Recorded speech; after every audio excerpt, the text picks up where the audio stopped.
Hello, my name is Chris Palmer, and in today's video, I would like to discuss learning SEO and how you can learn SEO through asking questions, a Q&A. Feel free to go ahead and leave any questions that you would like related to lead generation.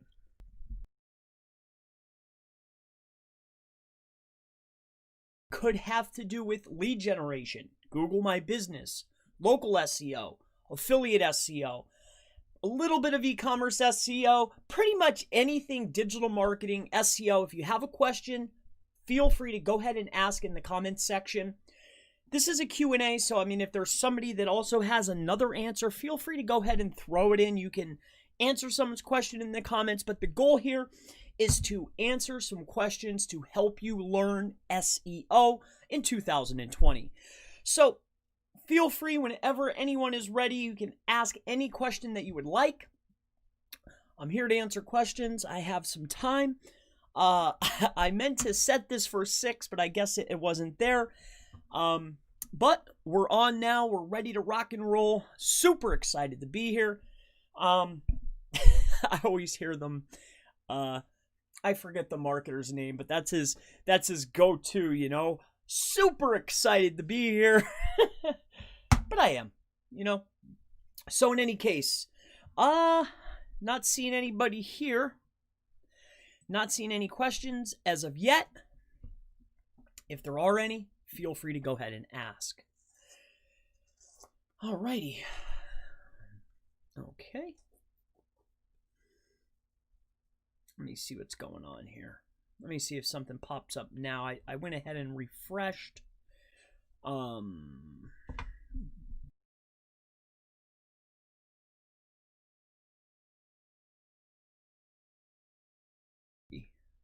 All right, so if there's no questions, that's perfectly fine. We'll just head right over here. I have something I need to do anyway. If anybody comes on and they want to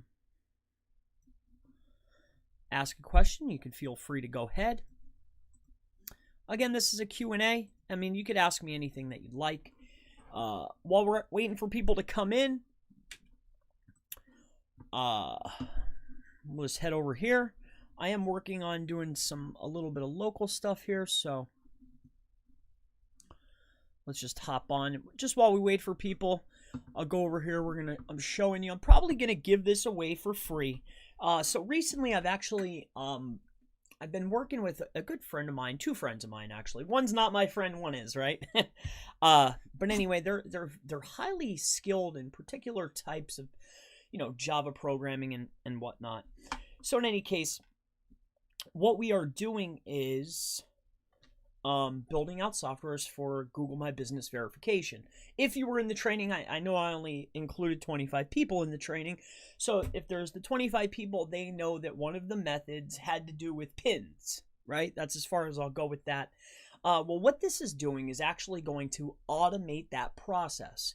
All right. So as you know, it's completely irrelevant to rank a GMB if it's, you know, verified, not verified. Obviously, man, this microphone. And there must be something up with the, let me go over here and edit this. So, as you know, with Google My Businesses, or you may not know, all right, because this is a Learn SEO. You know, I think that it's really irrelevant if it's verified or unverified, you know, as far as ranking is concerned. So, you know, if you had a way to automate a process to go and create these, it would really be super beneficial. So that's what we're working on. I did a lot of my testing I won a free ticket. I did a lot of my testing in Canada. So that's the first one that I'm going to release is in Canada, because Canada is, you know, an area that a lot of people may have businesses in or whatnot. So here's what I'm going to do. I'm going to launch a page. I'm also going to give it to my good friend Craig Campbell SEO. You should check his channel out if you haven't seen me there. But I'm probably going to give it to him, and he could give it to his, I already talked to him. I have it. It's going to be just for Canada. I want everybody to test it out. I want to get some feedback on it and just see like what would make it better for you, because there is some manualness to it. All right. I'm on it's actually version 4, but this says V2 just because we didn't change this. We're just working in the background. It is and I've shown this before, but I was having trouble configuring because Google is a pain in the behind, because as you know, you can run so many verifications, right, with one Gmail. But the issue is having those Gmails, each one has to be configured separately, right? So when you buy a whole bunch of fresh Gmails, or say you buy aged Gmails and you need to put them into the software, because of the automation, you still need to be able to log in, and then you get these browser windows. It becomes insanity, right? So that was a little bit of a hurdle. Proxy, you would never think that adding proxies to a program would be so difficult, but it certainly is. But I took care of that. So I did the proxies, and then I noticed I was going to do a reCAPTCHA because I know a little bit of programming, right? We worked on this together. I was going to do the reCAPTCHA, but I noticed that with Google, especially with verifying and setting up Google Maps, I noticed that I wasn't really getting CAPTCHAs. So really, here's what I want to do. I want to give away the one in Canada, let you guys play around with it. All right. I want some feedback. Like, how's it running? Is it too hard to set up? Like, should I have it something else automated? Like, I don't know. Like, just, give me some feedback. I'm gonna make everybody give me the email. Obviously, I have to get something, right? And it's gonna have to be a Yahoo Mail, a Gmail. Like, it needs to be something that's associated. I want real emails, or I'm not gonna give it up, right? That's fair. I think that's fair. People sign up all the time on my email list. Like, I don't send any emails. I only send emails. And the only email that I'm going to send out is, I just launched something I've been working on, SEO testers, right? I've been running tests, but I had partners that were helping me run tests. But they didn't like that I was sharing everything with the world. So they kind of backed out, but I kept the tests anyway. But I'm just going to have to, cover up like the sites and stuff, because those sites weren't bought in my name. Like, I got new people in to help me. But in any case, that's what I've been working on, SEOtesters.com. I'm going to set it up like a forum. And I noticed a lot of these other testing groups out there, they're running only a small amount of tests, and they're charging too much, right? Say $150 to $300 a month for running, variable testing. Now, granted, it is certainly worth that. But to me, from a basis of trying to help people, I think I want to lower that cost, that barrier to entry. I want to make the information more accessible, right? So in any case, I'm babbling on. Hopefully there's somebody in the group now asking some questions. Let's head over here, and we have questions. Excellent. I don't have anybody to talk to. I'm an SEO. I get, I'm sitting here in my thoughts all day. I was working today, so today was a work day. So it's good to talk with people. Team Joba, great to have you on. So with a brand new website, here's the questions now. I'm reading questions. With a brand new website, how much time will it take to rank in the first page? That's a relatively... If you have a brand new website, all right, this is the easiest way to try to figure it out, all right?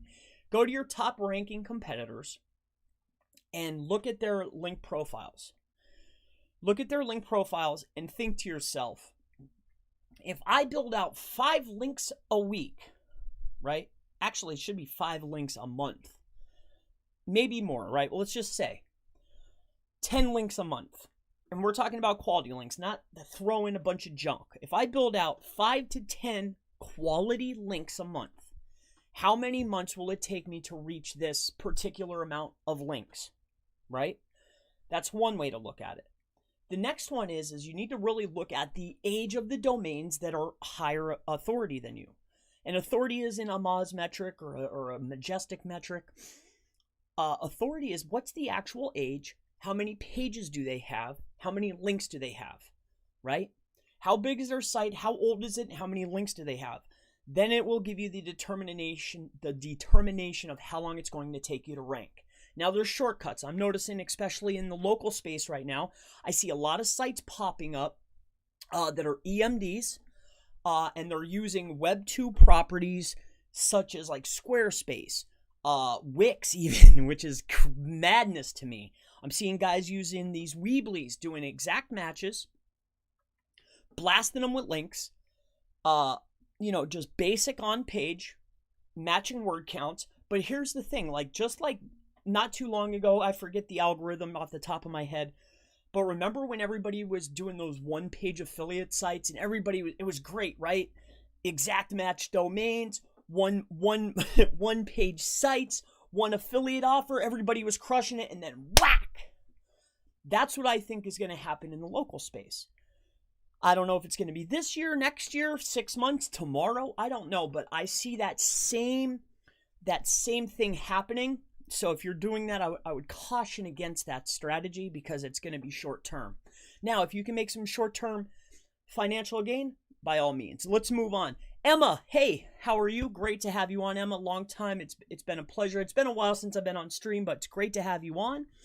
Sean Kozowski. Can you guys see the screen? Let me see. Let me see if I could get it over here. Let me see what I could do to get this over here. So Sean asks, let me see if I can get this over here a little bit better. Here's what I'll do. I'll move my giant head. My daughter tells me I have a big head and a big nose. I'll move my big head and my big nose over here. And no one ever comments. Okay, let's do this. All right, so hopefully this works out a little bit better for the type of situation that we're doing here. That way everybody could see the questions. And, okay. So Sean asks, Chris, could you go over the phone verification strategy for Google listings similar to your previous video?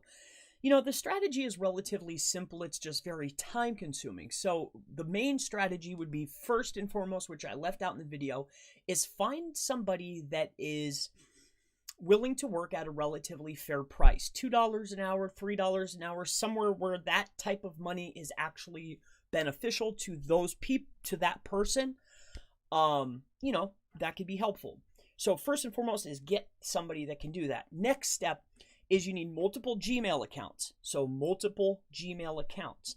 Each of those Gmail accounts need to go in and put in for a Google My Business. Once you're in a Google My Business, the goal then is to upload 5 businesses as multiple listings. Upload 5. See which one goes through. Upload another 5. See which ones go through. If they don't go through, erase them, upload 5 more. Erase them, upload 5 more. Generally, what I like to do is I like to get somebody that's going to be a virtual assistant, somewhere along those lines, and I like to pay per the piece, whatever it is. We know that the going rate for verified listings is somewhere between, $30 and $70. So if I could pay them $10 or $15 per verified, that's fair by me. Okay, so that's the strategy. Let's go ahead and move on. Silver, how to create a listing without a postcard. Well, I just covered that. That's the one method. I've gone over a few methods within training, and a lot of it is I'm not scared to share this publicly, is you do not need a verified listing to rank a GMB. I mean, it's definitely helpful, but with the proper levels of SEO and having more locations, it could just be beneficial to have more GMBs. Even if they're not verified, it's irrelevant, especially if you're setting them up with events and things along these lines, because people within that mile radius are seeing your events. They're seeing your postings. So if you got 500 of them in a particular area, I'm sure you can see the benefits. All right, moving down the list, Fresher Carpets asks, how important are backlinks to a website for ranking in the 3-pack when compared to CTR? It's night and day, my friend. Backlinks for a 3-pack, if we're talking about local GMB, right? 3-pack. CTR is the new backlink, all right?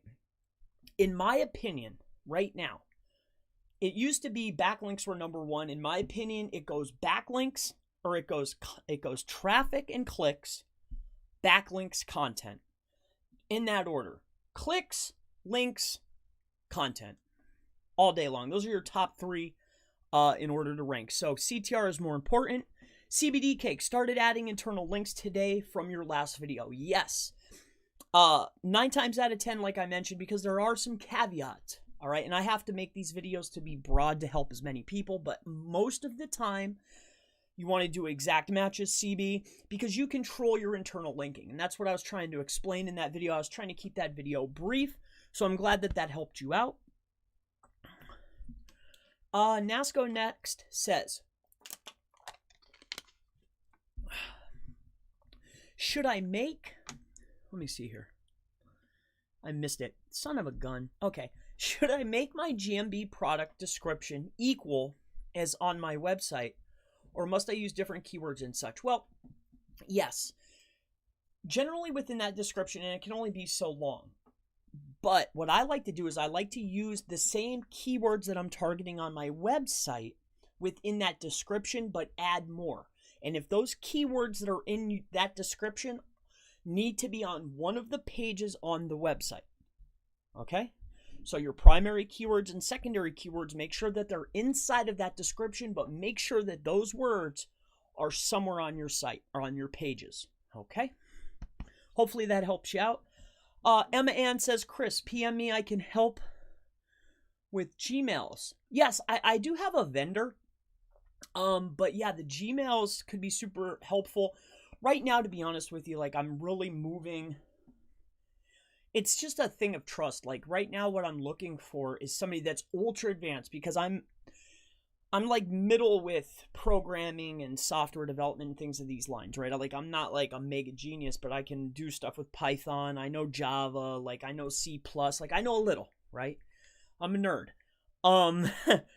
But like this, like I need somebody that's really advanced with SDKs, with Android development, and that knows a lot about proxies and you know, server stuff. So I need somebody that's the best of both worlds there. I'm good with automation, but not so much yet.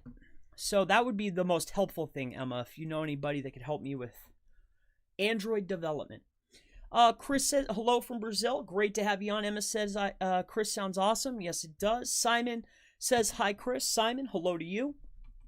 Right. Khaled says, I have a website on, and I rank number 4 for my keyword.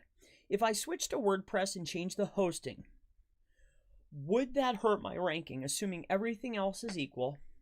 Exact content, links, and speed. Any parameter that's changed, all right, could cause a demotion in ranking.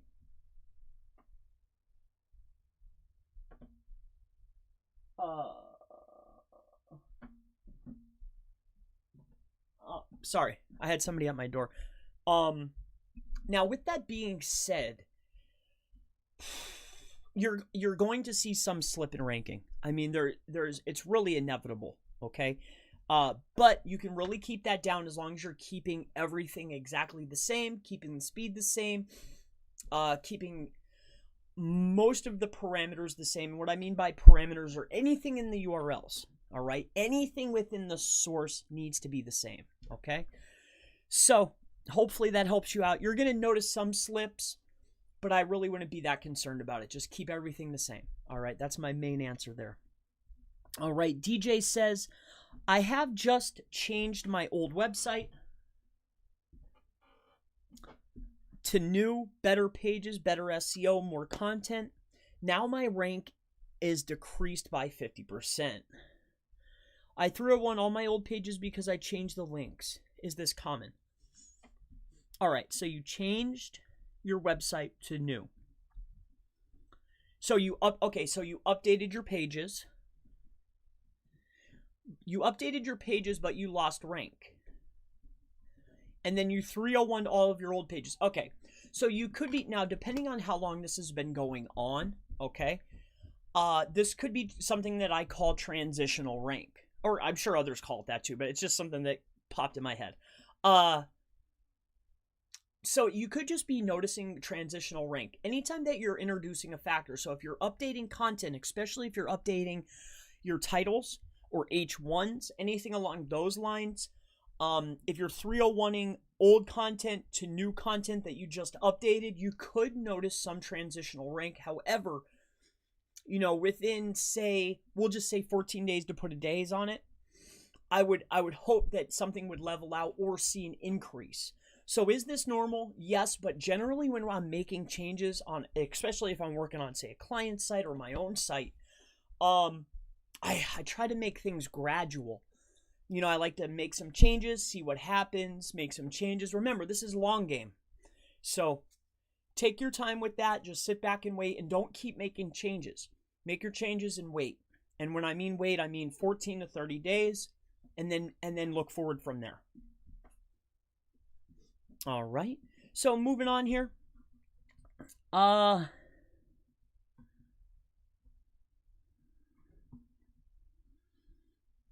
right.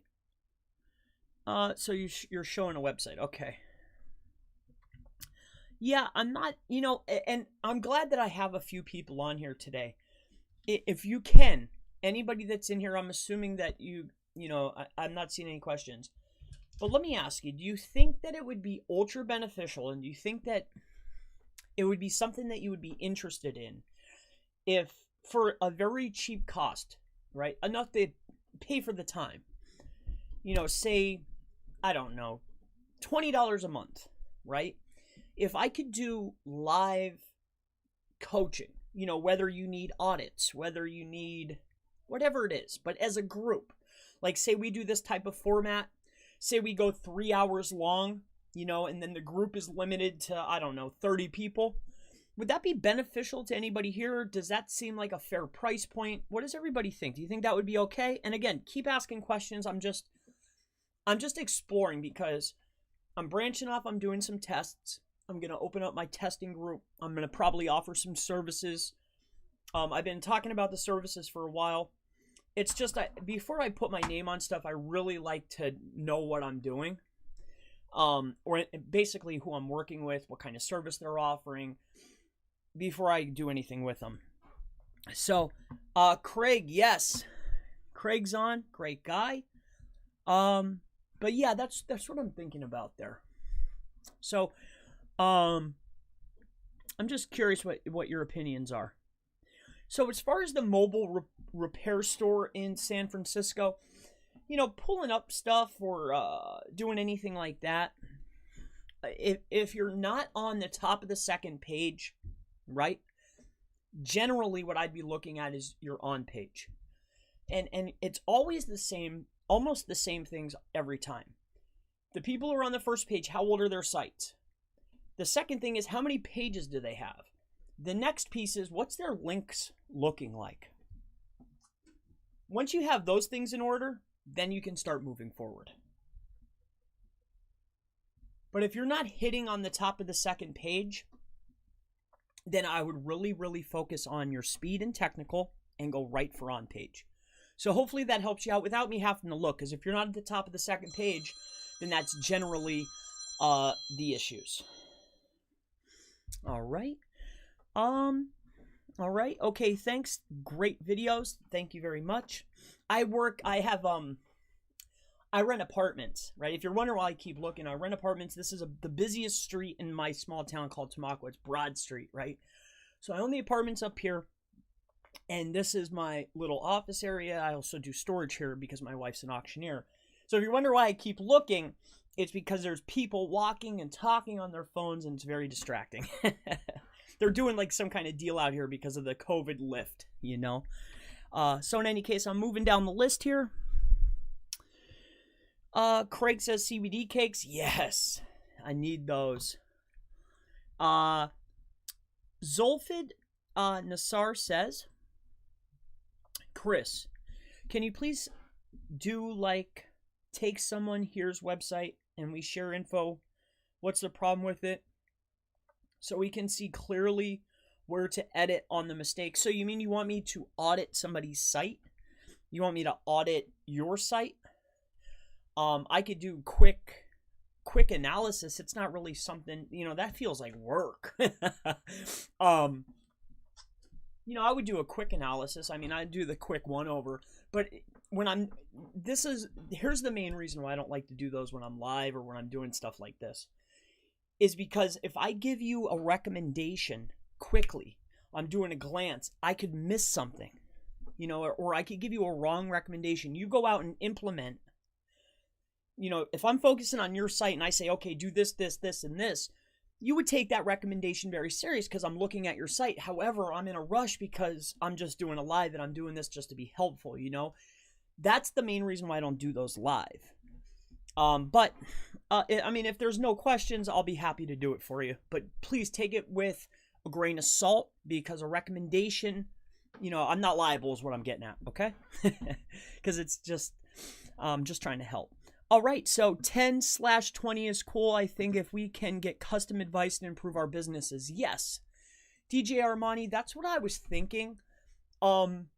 Depending on the amounts of time, because what I'm getting at is, because I am running a small business, plus I can dedicate 3 hours a week to say 10 or 20 students. All at once, recommending on sites, site audits. We can get into a lot of stuff, a lot more than I would be sharing publicly. But I want it to be very affordable to help as many as possible, I would probably do 20 people. So that's good to hear, DJ. Moving down the list here, sorry to get caught up. Tumbler expired. Do they still work when you have strength of DA 60 or more? Does it need to be the same site segment to work well? Well, here's what I like tumblers, okay? But as far as they're going at a site, all right, so say you go out to, I don't know, Fiverr, and you buy the most powerful tumblers you can. Say you get 10 of them. You don't want to send all 10 to the same page. You want to send one to one page, the home page, one to a ranking page, one to an internal page. Because one link, one page, that's all you're getting, okay? Now, with that said, I wouldn't want all those Tumbler links coming into my site as a whole. So I would send the most powerful one to my site, maybe an internal page, maybe the bottom of my stack.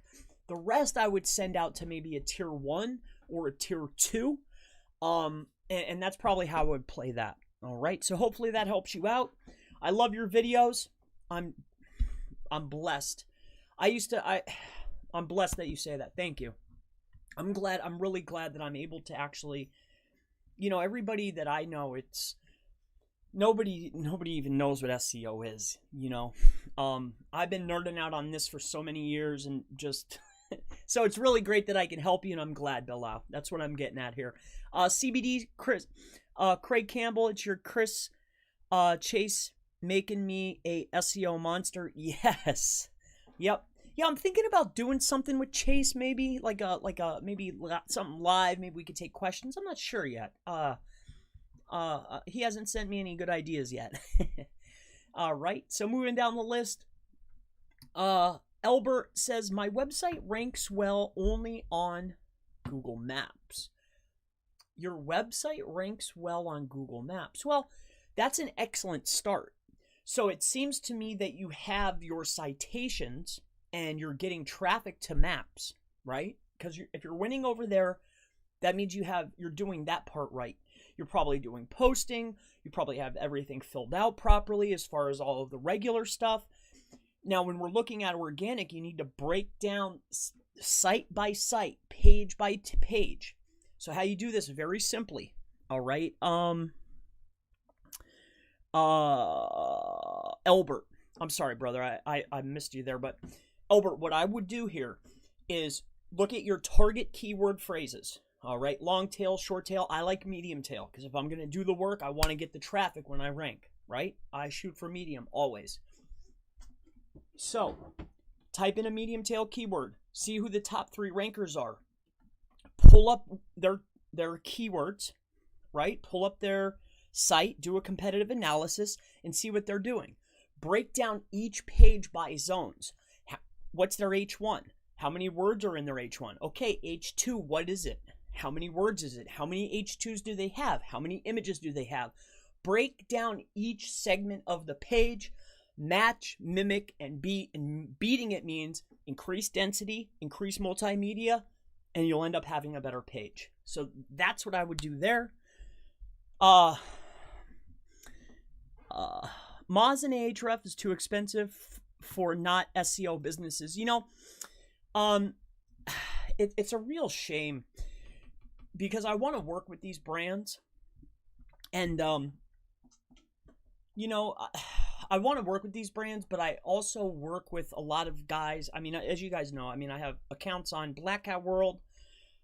You know, I work with a lot of guys doing a lot of stuff, and I have access to these accounts, but I don't want to do that or offer it because I want to work with these brands, you know, and I don't think it would be right of me to, you know, sell you a monthly subscription of, say, Ahrefs for $20 a month and then go and try to promote them, you know. So yes, they're expensive, but once you reach a certain level, it's almost a necessity to have these tools, at least in your tool bag. You don't need them at first, but I do feel if you want to save time, which is more valuable than money every day of the week, it's almost a necessity. All right. Moving down the list here. So I see many sites are using copied quotes and write very thin content in our website. And after Google Core Update, this copied and thin content written websites are also ranking on Google. Why? Well, you're not, I mean, everyone sees the same thing through different eyes, right? Maybe you're looking at it differently. Have you analyzed their site? What type of click-through are they doing? Are they running social campaigns? What's their traffic like? How big is their site? How old is their site? Is there any other factors that maybe you're missing other than quotes?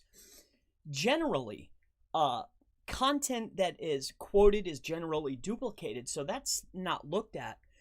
You know, it's irrelevant.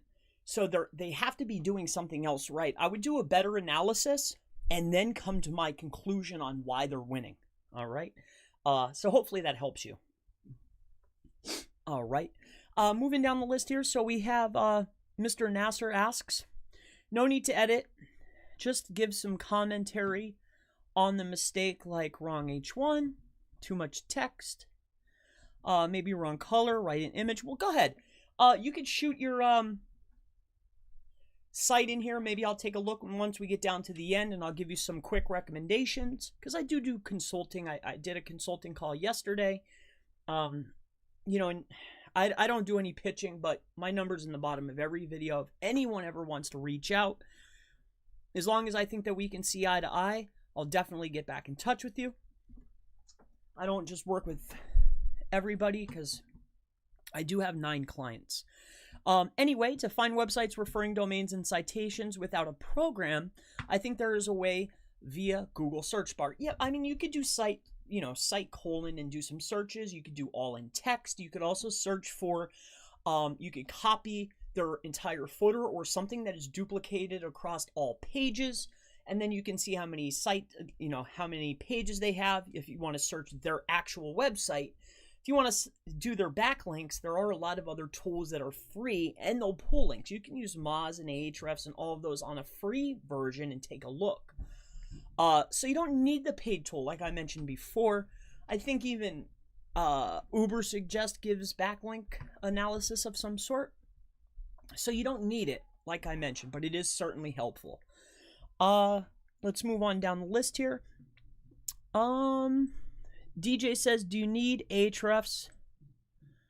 Do you need, okay. Hey, Chris, do you need Ahrefs for $15 a month? Well, I get it a little bit at more of a discount than that, sir, but I appreciate you helping me out, though, but I get it a little bit better than that. But I'm not an Ahrefs user. I use SEMRush. I'm an SEMRush user. That's what I like. Moving down the list here. So I'm from Denmark. It says a lot, Chris. I'm from Denmark. It's midnight here and I have work in the morning. All right, well, have a wonderful night. Beloud 30, it was a pleasure having you on. If you have questions, always ask in the comments. I answer every single question, always, always, always. Unless there's a link in there, unless there's profanity or some type of disrespect, I edit those out. Other than that, if you have a legitimate question, I'm always happy to answer. DJ Armani, I'm not sure what that means. Agad, yes, how? Boy, is it hot in here. Victoria Dex, I went with SEMRush for a subscription. Did I make the right choice versus Moz or Shreds? Well, I really, I feel that the way SEMRush is set up as far as for keyword analysis and things along those lines, it's second to none. Now, as far as a all-around tool that is really getting a lot of detail, Ahrefs has an excellent tool. But I also really love Majestic. It's just right now, I'm able to get SEMRush. Like, my clients pay for Moz. I have SEMRush. Like, I think they all have a use. I really love Majestic still. I think it's just a matter of preference, but I feel that Moz may be at the bottom of the list. It might go something along the lines of Ahrefs, SEMRush, Majestic, or Ahrefs, Moz, Majestic. I'm not sure. But I would say that Moz is probably at the bottom. All right? Just my opinion. But it's still a great tool. So, Victoria, moving down the list. Dale says, Chris, how's it going, brother? Hey, Dale. So he says, so it seems like it's much more difficult to get into the maps for a keyword that I am targeting on different pages other than the homepage. I've been testing by significantly increasing the number of keywords on the homepage. What are your thoughts on ranking the maps for keywords that are on subpages? Well, I would always stick to one page, one keyword. Okay. Also, there's, you can do one page, one cluster. All right. Because generally what you'll notice is, say you'll do a search. We'll just say keyword 1 and it brings up results. We could use this as an example. If I search SEO New York or New York SEO, it's going to bring up the same results, right? That would be considered like a cluster. But you could target those different variations because you'll get traffic from different sources, right? So as far as subpages are concerned, or if you're talking about maybe siloing out some content, what I would look for is I would go to my nearest competitor, okay, Dale, and I would look at their pages, and they're probably getting traffic from keywords that actually aren't on their page. So what I would do is I would build out some supporting articles that are super related to my pillar content, my main ranking pages for my main keywords, my main converting keywords, right? Your money keywords. Build out your supporting articles to get that longer tail, lower volume, just to get the traffic coming in. So that would probably be the strategy that I would take. All right. So as far as secondary keywords. All right. Moving down the list here. Maybe I'm not going fast enough. I'm sorry, guys. I'll go faster. Is adding tags in your blog is a good SEO practice or just a waste of time? It's not necessary, but you can do it. I would probably skip out on that. But remember, Google is reading every single aspect of a page, all of the source code. So if you're adding keywords inside of, say, your keyword tags, if you're using WordPress, remember they're counting those. So that counts against your overall density on the page. All right. So be careful there, Manish. But that's an old trick. I love old school stuff. Albert says, on Fiverr, I see people offer SEO services for backlinks. Is it worth it to buy? I would never, ever, ever, ever, ever, ever, anything that's listed publicly, all right, that is not a super high authoritative link, all right, even if they say it's authoritative, even if they say it's whatever, if it's listed publicly and anybody can go and buy it, that needs to be tiered out. The only thing you should be pointing at your site are high quality, topically relevant links from any source that you can, all right? But they have to be high quality. If a link anybody could go out and buy, anybody is going out and buying it.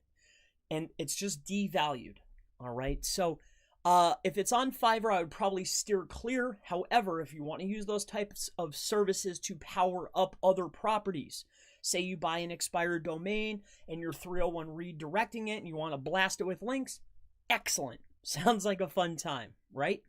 But hopefully that helps you out moving down the list. So I have a few GMBs and I send every GMB to another page for that city. Good strategy. Is that better than send all GMBs to the general? Yes, absolutely. It's no secret. I do lead generation generally for travel clubs, timeshares, and they do a traveling show, right? They go from town to town. You probably got postcards in the mail from us talking about a free cruise. You call the number, it goes to a call center. We book an appointment, you go in. It's a traveling show, right? But we get GMB, so if people do any type of research, it's almost, we just show up, okay? So the long story short of it is, each of those GMBs, especially if we're going in and verifying, need to have their own homepage, their own website, all their own standalone entities. So you're on the right path there, and I think that's an excellent strategy. It's exactly what I do. So good work there. Midmang says, do you try to hide your PBN? If yes, what is the method, please? No. I feel that when I'm building out, and people may disagree with me, and again, when I do very lazy PBNs, right? Now, after speaking with people like Craig Campbell, I really like his idea, because what I was doing is buying particular domains and building them exactly how they were. And then what I was doing was, to make it fresh, was I was releasing the pages that were already written, but at segmented times. So say I would launch the home page and then their second best page first, right? Refresh it, maybe add some new images, and then wait 2 weeks, add another page that was already there that already has links to it, right? That's how I was doing it to keep it fresh. That way I didn't have to buy content. Pain in the butt. So as far as hiding it, no, I would submit everything to Search Console. I would do everything just like a normal person would do. I'd never hit anything. It's just not what I would do. Now, with that being said, there are a lot of times, though, if I wanted to build new links and I was trying to hide links and hide stuff, I would build out a page and I would make it a no follow, a no index follow, right? So it's no index, but it's a follow, which passes power internally, okay? So what I would do is I would do a no index follow page, internally linking to generally my home page, and then I would just pass power to that page. So that's one way to hide links and still power up the home page, which is furthermore passing power to your whatever money site you're passing that PBN to. So that was a lot to be said. That was a huge tip there. Hopefully it helps you out. Moving down the list, SEMRush is $100. Yes, it is, but if you go into my URL, they give you 7 days free. So have at that, please. I have a few GMBs. Okay. So do you try to hide? Okay. SEMRush is $100. Okay. How can we rank our category in Google? Please suggest me some advanced tips. Well, generally when I'm looking at a category page to me is almost your pillar content. It's almost a placeholder within the URL. That's how I look at it. So a category to me is just really the top level page that I have my silo pages linking to. So I have www.website.com/category page /supporting article, right? So that's how I do it. I mean, I don't know. I don't think that there's any reason to go more advanced than a simple basic silo. If you don't want to use the parent-child relationship, say within WordPress, you could do what is called a floating silo, and you could just add in that architecture to the URL. That's advanced. But other than that, I mean, 80% of SEO is just keeping everything basic, and we know the basics. It's that 20%, that little bit of twist which could get you into trouble.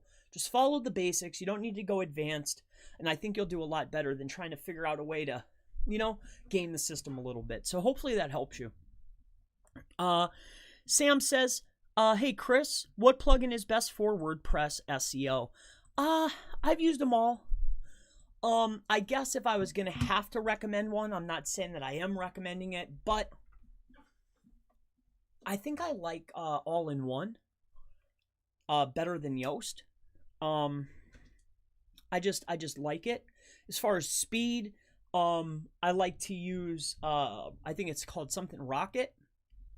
But most of the time, other than like just sites that I just have up as email catches or in between sites or cloak sites, I'm usually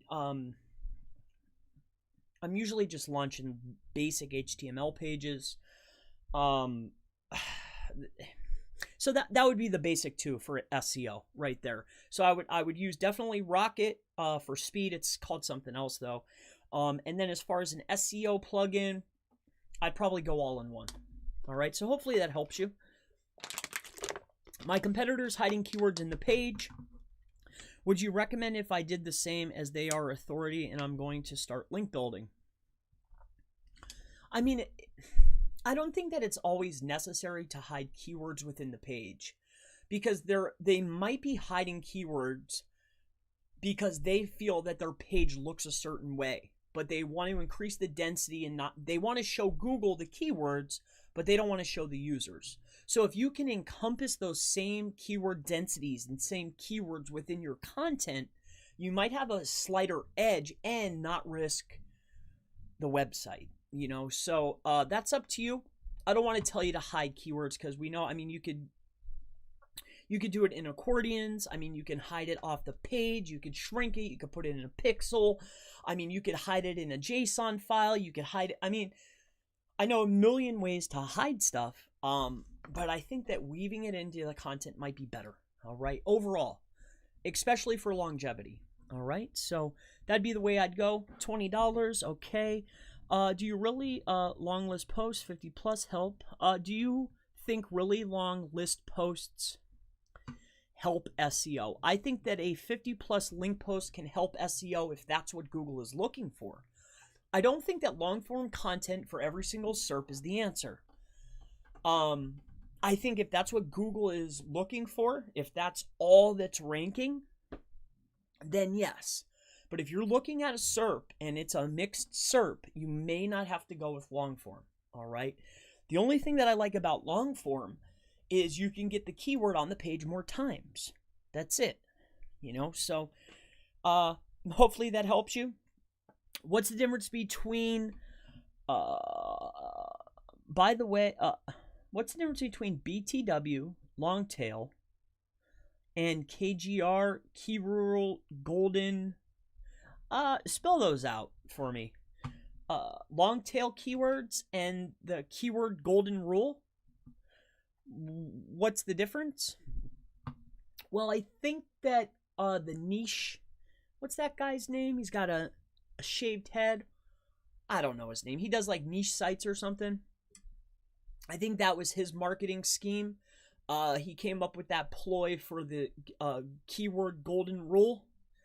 But basically it's a long tail strategy.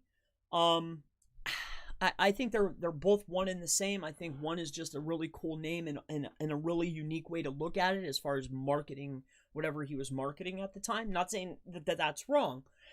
I think that he did put a twist on long tail keywords, but do I think that there's that big of a difference? Probably not. They're Husan, all right? But to be honest with you, I've never really deep dived into his marketing, but I have heard of it and I do know who he is. Other than that, I really couldn't tell you. What's an SEO stack? Okay, long tail with low keyword density. What's the difference between a long tail keyword density and a low keyword density? I don't think that there is any difference. The only thing I like about long tails is you can put in more variations. So I hope that I'm on the right. Maybe elaborate on that question. What's an SEO stack? There's different types of stacks. I get this question relatively frequently, but I'm happy to answer it. An SEO stack or an authority stack could be looked at many different aspects, but anytime that you're taking multiple entities, multiple properties, whether it's Google properties, whether it's multiple websites, whether it's social properties, I mean, whatever the case is, and you're utilizing those in a stack. You could even look at an authority stack as a silo, but of entities, right? And you're using that in order to push to a particular page or pages or site. That is an authority stack, all right, in my opinion. All right, now people twist it or might say it's something else depending on the marketing that is being pushed. But an authority stack is really authoritative properties pushing to another entity. All right, that's the basic no pitch answer. All right, moving down the list here. How many pages should I set pillar content? Let's say for a website with 30 pages, how many pillar content? Well, DJ, you really need to take a look and analyze the keywords and the keyword clusters that you are targeting, okay? And what I mean by this, let's say that you're trying to rank for a particular keyword. Well, those top ranking guys are not only getting their traffic from one keyword or 5 keywords or 10 keywords, they're probably getting their traffic from hundreds of keywords.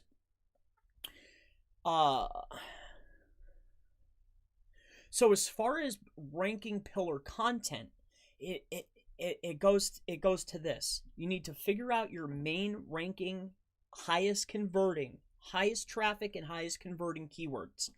That's the ones that are going to be your pillar content. That's what you're going to base your longest form, best articles. That's where you're going to send your best links. That's where you're going to internally link to your pillar content. Your pillar content is determinant on how many pages for your particular niche that you want to rank. And then as far as the big question should be, how many supporting pages should I build? And that's when you really need to start looking at the SERP and see how bigger are my competition sites. And that's going to give you your idea. But I would really take a look at who's ranking, who's your main competition, see what they're working with, see what keywords they're targeting, do a competitive analysis, pull all of their keywords and see where are they really getting their traffic. Because you might be thinking that, hey, this is the best keyword and it might be high converting, but that might not be where all the traffic's coming from. All right, so hopefully that helps you out, my friend. Okay, I think we took care of that. Hi, Chris. Always nice to follow your vids. Do you use Cora? What's your thoughts on that? So, Michael L., Cora, no, unfortunately, I do not. However, with that being said, I use something that's called Surfer SEO, which is relatively the same, but I think it has a nicer UI. This is only my opinion, okay? Now, with that being said, I have watched a lot of the videos that the gentleman, I can't think of the gentleman's name off the top of my head, but I've watched a lot of his videos to see his tools. I've even spoke to him on email. I think he has an excellent tool. I can't think of his name. It's driving me crazy. I see him all the time. I can't think of his name though, but I've never used it. I think it's a cool tool, but I went with Surfer for, as far as a SEO science tool and analyzation, because I really like the UI. That's the point blank answer there, as I just found it easier to use and it looked nicer and it was a lot less expensive really at the end of the day. I want best bang for my buck to get that competitive edge. And if so yeah, that's all I can say about that. All right, so if it works, how long to feel the juice? I'm not sure what your question was. If it works, let me take a look up here quick. Oh, do you try to, okay. So you're talking about PBN links. Now, generally, my rule of thumb is 30 days, but I've seen longer, okay? If you're using a true PBN, right? Wait, one moment, please.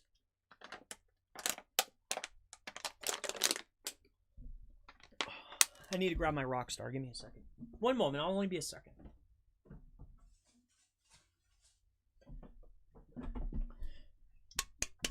Okay. If you're using a true PBN, say that you've built the PBN, all right? Or a good friend of yours has built the PBN. If you're not seeing some type of jump within 30 days, I would say that there could potentially be an issue there. All right, so hopefully that helps you out. Nasser says, Chris, you're very energetic and kind. I'm really happy I found your channel. Until today.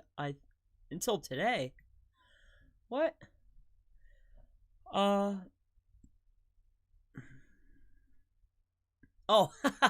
thank you, brother. I'm glad that I can help you out. Many blessings to you as well. I mean, I do feel very blessed that I can help. And a lot of it too was when I first started, you know, I was watching all the YouTube guys, and I noticed that a lot of people were holding back more than they should be. So that was really my main kick, was I wanted to share the tips that a lot of people wouldn't. I wanted to help just a little bit more. I wanted to just, you know, and I'm just a guy, you know, like, I don't know how to explain it. I just wanted to be a guy to a guy, you know. And plus I was trying to help my business too, you know, like with consulting and stuff. So I'm very glad that I'm able to help. So thank you for your kind words. Tabash says, I'm a beginner. I want to learn from zero to hero. That's right. I want to give you the news you can use there, Tabash. Any playlist of yours? If not, can you make on it? So if you're a beginner, and you want to go from zero to hero, I'll be point blank that a lot of my videos are more tactical. All right. And I'm not pitching on, you know, I mean, if you really are looking for some beginner SEO, I really like Chase's stuff. And why I like Chase's stuff, if you're in the local space, at least, right, is because he's really teaching. I like that he's very beginner friendly. He's teaching very beginner concepts, and he really stays within that confine. So as far as super ultra beginner, I really like Chase's stuff. I like Chase's stuff, you know, and because he sticks to the guidelines, he teaches the guidelines. But I am starting to lean more towards doing more beginner stuff. So hopefully, you know, as time progresses, you'll pick up some stuff. But beginner could be different for all niches, you know, affiliate, local, lead gen. You know, at the end of the day, I mean, as far as affiliate is concerned, I really only know promo codes and discounts, but I've ran dozens of sites in that particular niche. Like, I know that niche. I'm mostly a local lead gen type of, you know, that's really my bread and butter. And then messing around with testing, and I like Black Hat stuff, you know. But I like to do that for me. I like to just play. I like to learn. That's how I learn, you know. So, you know, as a beginner, I may lean more towards his type of videos, but I am going towards the beginner stuff, so hopefully that helps you out. I'm sorry I got off on a rant there. Moving on. So churn and burn with expired 2.0 still working. You know, I had some clients. I have 9 clients. 3 of those sites, I'll tell you this, and we're talking about ultra competitive niches like lawyer, DUI, stuff along these lines, right? In very competitive cities. I only take on people that expensive, right? So what I noticed is this: the people who were building out a high velocity of low quality links, Web 2s, mostly Web 2s, but at a high velocity, because I had other sites where I built out and I did something called blanketing. I blanketed all keywords and I blanketed all brand names in every variation of a brand name on every Web 2 possible, hundreds. But I did it slowly and we didn't find any trouble, right? And plus I was trying to push down some negative sites that they had. I was doing some reputation management stuff too. So that was another reason why I was doing that. But in any case, I wouldn't use that as my only strategy. In any Web 2, I would pick one that's very high authoritative, use that as a tier 1, and then all the other ones I would point at that one and only point that tier 1 Web 2 link to my site. I would keep all Web 2 stuff away from my site. If you're going to send one in, only send one in. Power up that one property. That would be my advice. All right, moving down the list here. I don't understand how you can add so many keywords when you only have a page. Okay.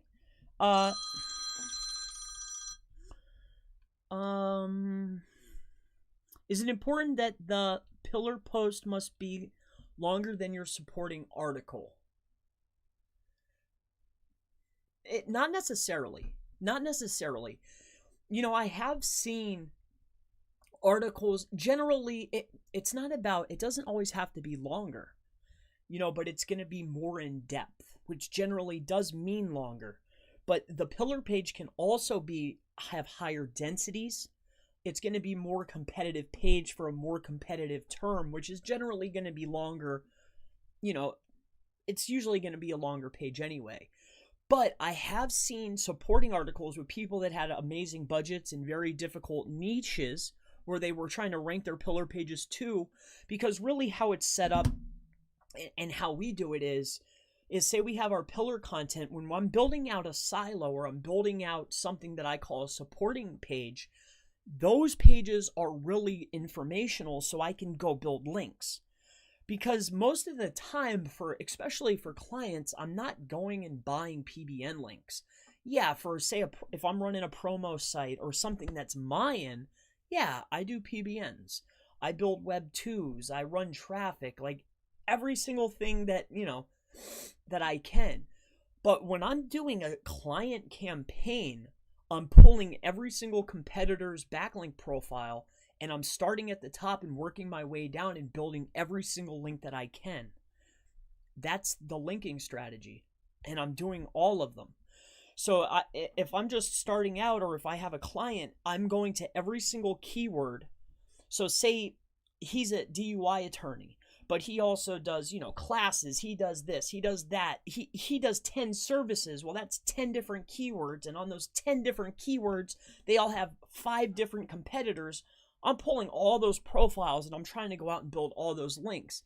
Then I'm trying to build out GMBs. Then I'm trying to build out citations. And then I'm consistently adding content to build more links. So hopefully that helps you. All right, moving down the list. So that's the answer there. Is it depends on the competition. Bold guy, is it Neil Patel? Neil Patel is a great guy. I think his marketing is stellar. I remember watching him when he used to have his glasses and his long hair, and he was just a guy. And I think that it's incredible how 2 tools and boom, just like that, blow right up. Amazing. His marketing is stellar. You really have helped me a lot. I'm so happy I can, Emma. Thank you so much for watching me. Moving down the list, when you here's the question here. When you redirect an expired domain to your money site, do we still feel the juice from the backlink of the expired? Yes. Yes. But if you've done this more than once, right? Or if you've had multiple sites, I've had tons of sites. I've played with sites, I've tested stuff. What you'll tend to notice is not every single site will add benefit. Not every site, not every expired domain, if you go building out, is going to pass power. I would probably venture to say that 6 out of 10 are good. I mean, you're going to really run into problems. I mean, not every site is good. Not every site is passing power. Not every site, you know, before you pass anything to your site, make sure that you go look at the Wayback Machine. This is the easiest way. I talked about this with Craig. He started sharing it. I think that this is a great way to check. When you buy an expired domain, go to any of their pages. Look at the title tag on any of the pages that used to be in the Wayback Machine. Launch a page with that title tag. If that page doesn't index, that site's a dud. So I would certainly move on. Okay, so that's my best advice to help you with that. Hopefully it helps you. Hi, how are link building help? Because I want to point high quality expire Web 2.0s. I'm not sure what you mean by this. I want to point high quality expired Web 2s. I'm not sure that. Hi, how tier link building help? Oh, because I want to point high quality expired 2s to a PBN. Well, there's only so many types of Web 2s that you can get expired, right? And then relaunch. There's only a few different types, right? We won't talk about that right now, but so I'm not sure how you would be.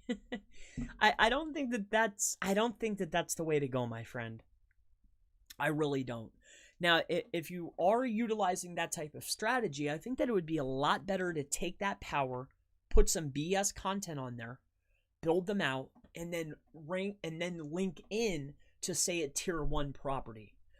But as of now, especially with these recent updates, I would keep all Web 2s away from the site.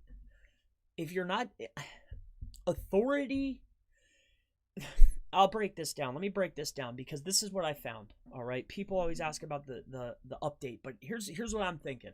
Here's what I've seen. All right, from the 3 clients that got whacked, they've recovered now. And again, I mean, this isn't easy niches. I mean, it could be easy for some people out there, but not, you know, lawyers in hard cities.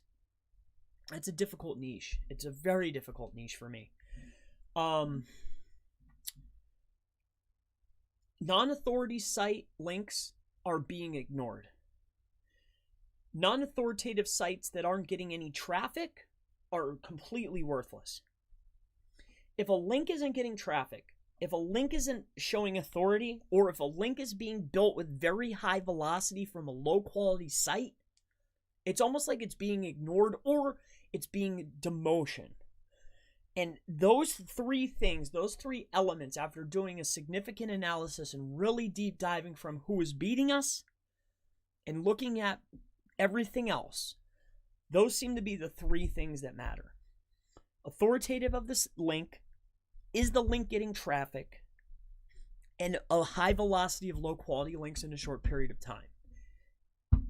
That's some information that I can hopefully help you out. All right, so if Google discovers it, can I just drop PBN link on my money site? Will it stay safe? No. Let me see. What's your name? Husam. If Google discovers, can I drop the PBN? Yes, you can. But see, here's the issue. I mean, there's only so many reconsiderations. Like, say you actually do get a penalty. If it's not an algorithmic penalty, all right, most of the time you're going to notice that it's algorithmic, right? You're going to notice that the pages that were getting those BS links just aren't ranking. That's an algorithmic penalty. Now, if you actually arise the suspicion and you have to put in a reconsideration request, which I've had to put in multiples in the course of these 11 years, not so much lately. I'm more seeing things that are algorithmic. You know, when you start putting in your 2nd and 3rd reconsideration request, it gets longer and longer. So I would be very, very careful, like I mentioned before, Hussam, on what you're pointing directly at your site. You need to tier out anything that you do not want to show to Google, even if it's a PBN. If it's not a true PBN link, my friend, do not point it at your site. If you didn't build it yourself, or if you're not really tight with the vendor, like I mean super, like it's your brother, I wouldn't point it at your site. All right. So hopefully that helps you out. That's the guy's name, Doug Cunningham. Thank you, Mo B. Mo B says, Doug Cunningham is a bold guy. That's the gentleman with the niche sites. You know, I never really got into his stuff. I've seen him pop up in search results though. You know, for YouTube or whatever. But that's as far as I know. Right? But yeah. Zanette, hey buddy. Good. Hey, another great guy for following the guidelines. A good white hat man. Zanette has a good channel over there. I like anybody that could follow the guidelines and still be successful. That takes work. So great to have you on, Zanette. Hey, if you have a question, I'm sure you don't, but if you did, feel free to go ahead and ask. Thank you. Yep, Hassan, respect. Thank you, brother. Hey, if we don't have any questions, let's I'll stay on with you guys for a little bit longer. And gals, no disrespect at all. I mean that, everyone. Zanette says, what percentage of ranking do you think should be split for local ranking between external links, domain authority, details, images, videos, reviews? Do you have percentages? What percentage of ranking do you think should be split for local ranking? All right, so you're talking about local ranking. Well, Zanette, when we're looking at local ranking and we're talking about each, you're basically breaking down each of the elements. Do I put a percentage or a importance on those elements? Each of those elements need to be weighed by who is in position on the SERP. So when we're talking about external links, domain authority, details, domain authority is links and age. External links going out, and also anchor text is a ranking factor. It counts as keywords on the page. Images, videos, reviews. Whoever is above you, right, who's ranking top position 1, 2, 3, I would always look at their age of their site. I would look at how many outbound links do they have? How many inbound links do they have? How many images on the page do they have? What's their keyword density? Are they using videos? Are they using map embeds? Do they have a map on their page? Are they using, right? Do they have the who, what, when, why, where format on their site? That's very important. Who we are, what we do, and why we do it. Here's our number and here's how to reach us are ranking factors for local, in my opinion. So do I have a percentage of those? No, I think that niche by niche is going to be a different percentage. And I think SERP by SERP, which is page by page, not site by site, is weighed differently. So hopefully that helps you out as far as looking at it. I look at everything as a SERP by SERP and a page by page basis. I don't look at, okay, I put in a search keyword and automatically assume that is my competitor. I look at one keyword, one SERP, and then I build my page to that SERP. Then I move on. Hopefully that helps you out. I hope that I'm pretty sure that's probably, you're probably do the same thing that I do. You just, you know, a validation. All right. So great to have you on though, brother. How to build link for a parasite. Well, I love parasites. You know, if you've ever, and here's a tip, and I shared this before. Generally, when I'm building out parasites, right, I look at a parasite as a Web 2. When I'm looking at a parasite, I look for a key term, and again, I primarily work in discount codes and promo codes. Not primarily.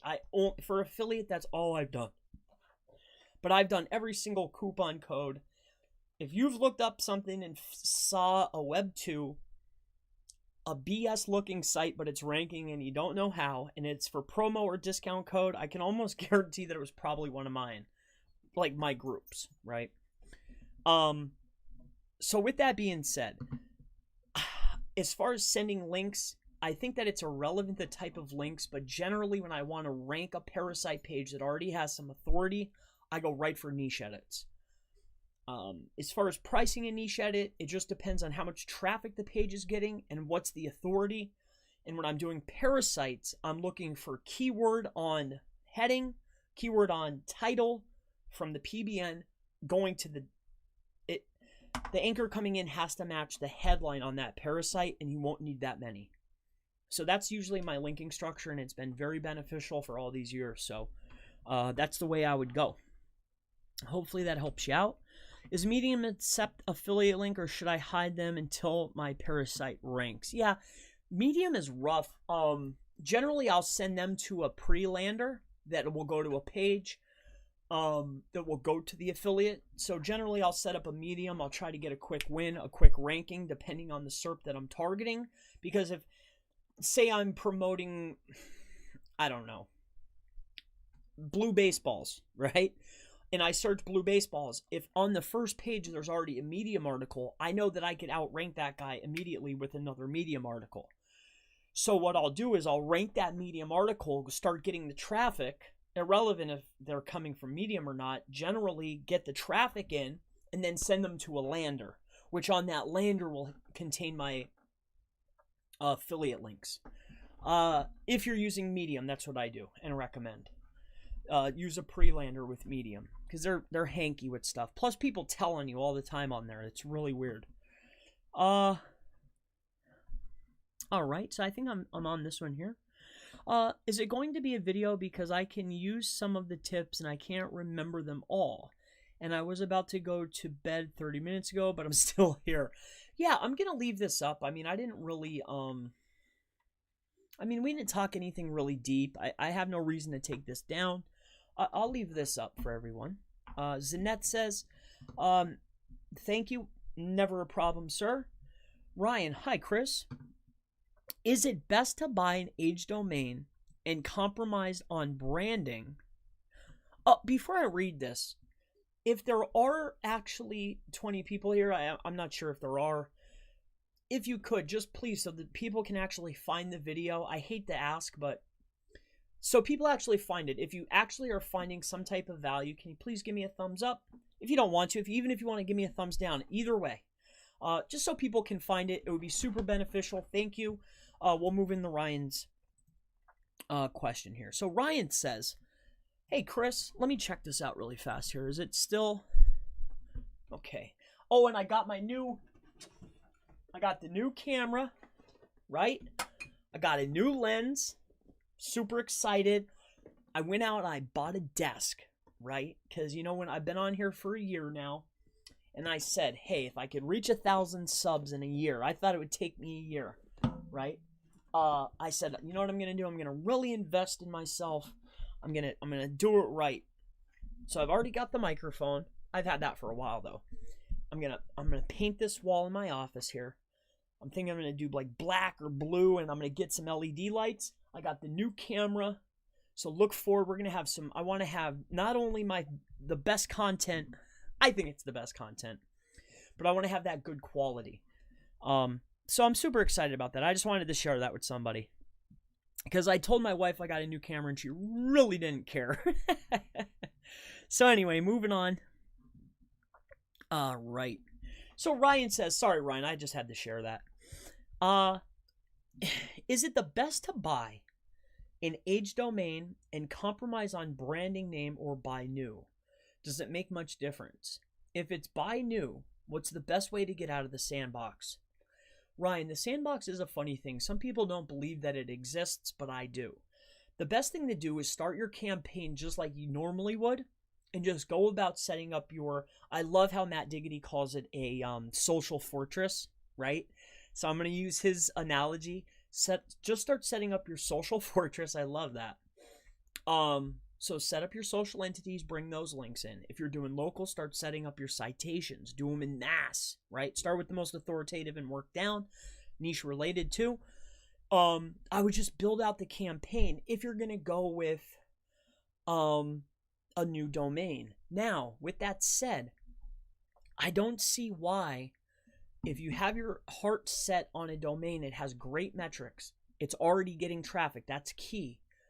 I don't know why you wouldn't just buy the domain name that actually makes sense for you. Build out your site. Say you build out your home page and you build out, say, 5 pillar pages, and you just start. And then what I would do is maybe get that domain that you were thinking about buying and 301 it to an internal page, right? because it's page by page. That way you could get that initial burst of links. You'll get that initial burst of traffic. And I think that would exponentially accelerate that sandbox, because I would really be looking at about 90 days to 6 months before you really start getting that traffic that you deserve. All right. And that brings me back to the beginning when we started talking. When you're building out your site, I know long tail is easy. I know a lot of people like the strategy of, build out long tail, get that little trickle, and then work your way up. In my opinion, it takes the same amount of time to rank for a long tail most of the time, like a 250 plus word keyword, as it would maybe a 2,000 volume keyword, right? So aim for medium tail. If you're going to rank, go for medium. And then, in my opinion, get the best name you possibly can, and then buy that other domain, 301 it into an internal page. That would be my advice on that one. Moving down the list, Jay says, hey, Chris, does anchor text matter? Like, how many % for branded and how many % for other anchor types? Yes. I mean, here's a really, I was doing a consulting call yesterday with a gentleman. I talked to him. He showed me the neatest tool, and I think other vendors use it. I'm not going to say the name because I'm not an affiliate or anything, but it was really neat because it was giving you your competitors' anchor text profile broken down, branded, naked, an exact match, right? So what I would do is I would really take a look in your particular niche and see what is the competition utilizing as far as external links coming in. What is their anchor text profile? And then what I would do is I would look at it just like an internal link. Just slightly increase the exact match coming into your most dominant and ranking pages. So what I mean is the exact match anchors that are coming in, your most powerful links, hopefully, are going to the pages that you want to rank. So that's what I would do. Does anchor text matter? Yes. Use your most powerful and anchor-rich anchors for the pages that you actually want to rank. Okay? So hopefully that helps you. And really, I really only do two. I don't ever do click here, click me, any type of wasteful link I don't like. I like branded, naked, and I like exact. I don't do any of the nonsense. I don't clutter up with any type of actual money site. And don't ever, I have people, do not take my landing page that I collect emails on. That's just an email lander. Like, don't look over at my site and say, well, but you have these links coming. That is just to collect emails. It's just for fun. It's just so I can get into contact with people from social media. So, yes. All right. So, moving on. Are you releasing the checklist audit you previously mentioned? Yes. See, I didn't realize, I don't really want to get into that because I don't want to show my hand too early. I don't want to give anybody bright idea, but there are certain complications when you're trying to publish things. Especially when you're making a list, like you need certain amounts of words and things along those lines. But yes, I'm certainly coming out with it. It's 100%. It's a guarantee. I mean, I have my, I would show it, but I'm not on my work computer. I don't want to go into those files right now. But yes, CPG, definitely 100%, 1,000,000%. It's on the way. All right, got one. All right. I love thumbs up. Thank you guys. I appreciate it. I'm glad for you, Chris, on revamping your studio. Yes. Yes, I am excited. I most certainly am. All right, Mark Hardy says, howdy. Hey, Mark. Great to have you on. Looking forward to seeing your new studio. Yes. Yeah, me too. Well, and two, and I'm working on getting some, I have some computer parts coming too. I'm going to get the new, I'm redoing everything. Because I think I'm pretty serious about I enjoy making YouTube videos. At first, I really didn't. But then I just fell into habit, and I enjoy it. I get messages, people are thanking me. It's just helpful, and I enjoy it. It's good for my because it's good. I enjoy it. All right, so moving down the list here. Do you do paid consulting calls? Yes. Yes, Ryan, I do. It all starts, that's really the top of the funnel too, is the consulting. I know a lot of people that generally do audits as the intake. I generally do the consulting because I like to see what you're working with, see what you need help with, see where you're at, see how the site's doing. So yes, Ryan, if you want to give me a call, feel free. My number's in the bottom of every single video, but it's 1-570-550-1912. 1-570-550-1912. And that's the same number on WhatsApp if you're out of the country. Give me a call. I'm pretty personal.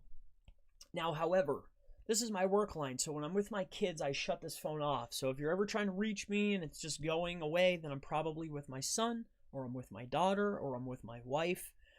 The best time to reach me or do business is generally in the morning time. All right? Or say you message me at night, and then I'll message you back and I'll say, okay, tomorrow morning we'll get together. But I get up at 5:45 a.m. Eastern Standard Time, and then from like 5 to say noon, it's work time. Sometimes I get up earlier. All right, so that's my schedule really. And then I like at nighttime, like right now, like 6 to say 1 in the morning is usually pretty good too. All right, but during the day I'm on daddy duty. All right, so come on, what's the name of the anchor text tool? Yeah, let me read these questions up here and I'll think about it. Why is my question is not displayed in chat? Broken, Dira? I'm not sure, my friend. Well, go ahead and ask again. I have no problem answering it. As long as there wasn't any, no URLs and no profanity, right? Like, and no hate speech or any nonsense. That'd be the only way it gets exited out, because I just automatically block that stuff. I don't get down with that kind of stuff. All right. So, hey, Chris, I have a question. My competitor outranks me in the local pack. Somebody told me to do a link building portion to my GMB, not to my website, to help me rank on local pack. Any advice? Well, in my humble opinion, I would not build links to the actual GMB. I would send traffic to the GMB. I would send branded traffic to the GMB without a doubt. And then I would start sending keyword traffic without a doubt. I would not send links to the GMB. Now, with that being said, let me take a look here one more time. Yeah, so if you're trying to rank in the local pack, what you're looking for is what you need to see: who's beating you. Do they have a website? Because if they do, you need a website. Other than that, you need to make sure that the details match on the website and on the GMB, right? It needs to be coinciding. It also needs to match on your citations. You also need to be building out citations, okay? Especially the ones that your competition has. There's a lot of tools out there. Bright Local, a lot of people, you can use even like SEMRush to search for these types of things. Now, with that being said, what's determining ranking in the 3-pack are those factors that I mentioned, and then it's clicks, brand searches, phone calls, directions, any type of interaction with the listing itself. All right, so hopefully that helps you out. I'm thinking about maybe, I like to do little tiny trainings. Maybe I might do something on like lead gen, GMB, something along those lines. I'm not sure yet. All right, so why is my question? Okay, we went over that. Chris, say this is from Mark Hardy. Say you're building links to a GB. It might look suspicious to Google, but then again, if you're using the share link, I don't think that there's a problem with it. If I'm building links to the share link, well,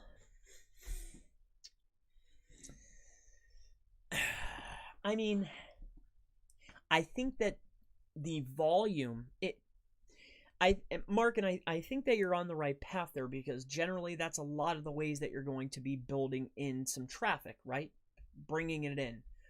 But when people are thinking link building, especially to a property like that, because it's a Google property, I think they get completely out of hand. I think that the links that are built should only be super minimal for the simple way to send traffic, and that is it. You know, as far as link building, like building out links consistently, other than maybe one or two from other Google properties, you know, or from posts, something along those lines, I think that it's not beneficial. You know, it may even harm you in a lot of cases. So I would just be careful, Mark. But I think you are right, in a way. All right, so come on. What's the name of the anchor tool? You know, if he was on here, I would be happy to tell you. I really don't know. I want to say that it was like PR something. I'm really not sure. Don't hold me to that. I'm not sure. But it was like weighing out the anchor text. I think it was for like press releases or so, but it was showing the inbound anchor text ratios with like a meter. It was super cool. I never heard of the tool. He showed me it yesterday. Because I stick to what I know, you know. All right, so going down the list. After the Google update, my PBN. The dog's going insane like crazy, but the money site complete down PBN at low quality, 1,000 new keywords, and money site lost 2,000 keywords.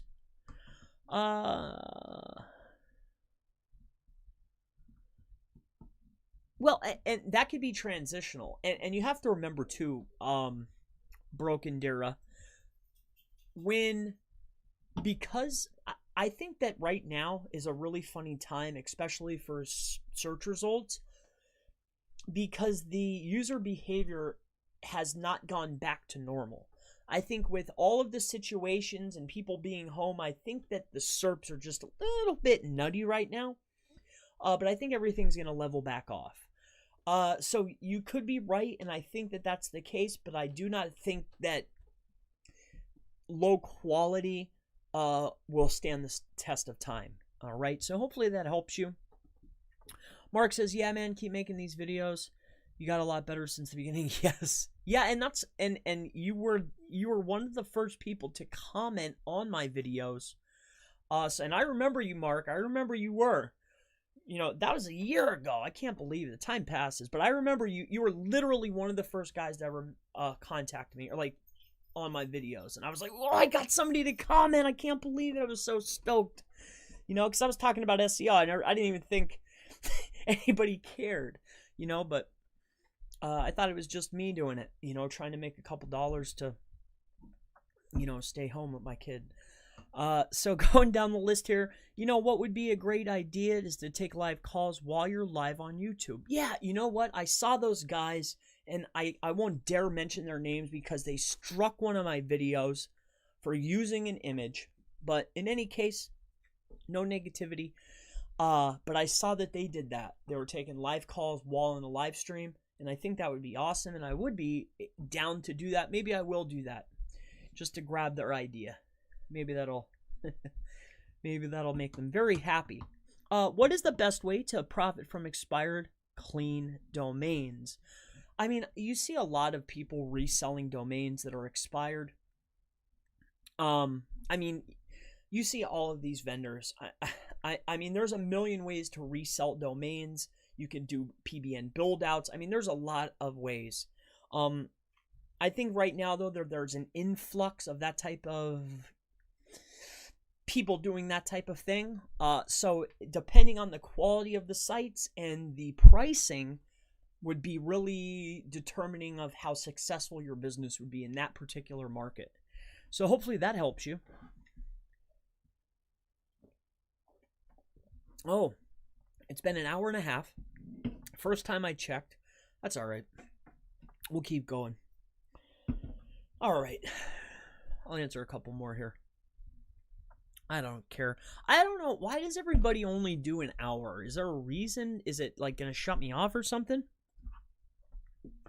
I don't know if it makes a difference, but whatever. All right. So yeah, man. Okay. All right. Moving down the list here. Yep. Take live calls. Okay. Best way. Google might not see it as unnatural to link to the long, ugly URL to a GMB, but instead use the shared URL for that listing because it's also a redirect, but we know the juice will still pass through. Yes, you are absolutely correct, but I don't think that those links, well, we talked about that. I don't want to touch on that. Mark, you're funny. Thank you, Mark. I cannot build citations because I am not in just one address. Can a citation be a website name, phone number, email, or do I need to add addresses? I think that is, I run into that a lot. I have multiple addresses, or I don't want to share my address. How can I build the citations? And I don't know if you've ever noticed, but it doesn't, I mean, I don't want to go against the grain here and lead anybody astray, but a lot of websites, when you're building out citations, you'll see this, right? That not every single citation is exactly the same. Like, let's say that I'm floor 1, right? Suite B for my building, okay? But some of them might take that out. Some of them might take that floor out. Some of them might, spell Texas with an apostrophe or Texas TX, or some of them might not even let me put my business name. It'll just be an address. Not every single NAP on every single listing is all identical like it should be. I think that the true identical across every single NAP, I think that might be a little, I don't think that it's that serious. So I think if you have multiple addresses, I mean, I think that Google can put that together. I really do. It's a different business, especially if you're using a 1-800 number or it's an incorporated business that's licensed in different cities or towns. I really think that they could put that together, and I really don't think that it counts against you. And I have yet to see a demotion on any sites that have multiple locations that I built multiple citations to on different addresses. I'm not saying that maybe you should do that, but I'm just, that's just from my experience. I just never saw any issue with having to build the NAP the same on everywhere, always. I really don't think that it's that big of an issue. And I think that Google can decipher the differences, especially if you're a multi-location business and you have multiple GMBs, multiple phone numbers, or the same 800 number. I think they could put the pieces together. All right, so hopefully that helps you out. I wouldn't get so caught up on it, and I really wouldn't be worried about it if it's not the same across the board. All right, so partial citation and co-citation can work. Yes, you are correct. Backlinks, they do an hour because it's SEO optimized. Oh, okay. Is that the truth, really? An hour is optimized. All right, I'll chop it down. I mean, I didn't even think of that. I didn't think of that. All right, so, hey, Chris, is it okay to create 3 GMB in different locations through Realty? I have only one physical location. Is it safe? I wouldn't point them all to the same website. I would build out different landers for each GMB to keep it safe. Now, if you want to get different virtual numbers, or maybe you want to get an 800 number or something along those lines, you can do that. But as far as building out multiple locations, but not having multiple locations and getting them verified, I would make sure that they're going to their own websites, their own different URLs, even if you're just meta redirecting or doing whatever the case is to get them back to the main site. So that's going to be up to you. All right, but make sure they have their own pages. That's the only way. You have to keep them separate if you want to keep it safe. All right, Jay? All right. All right.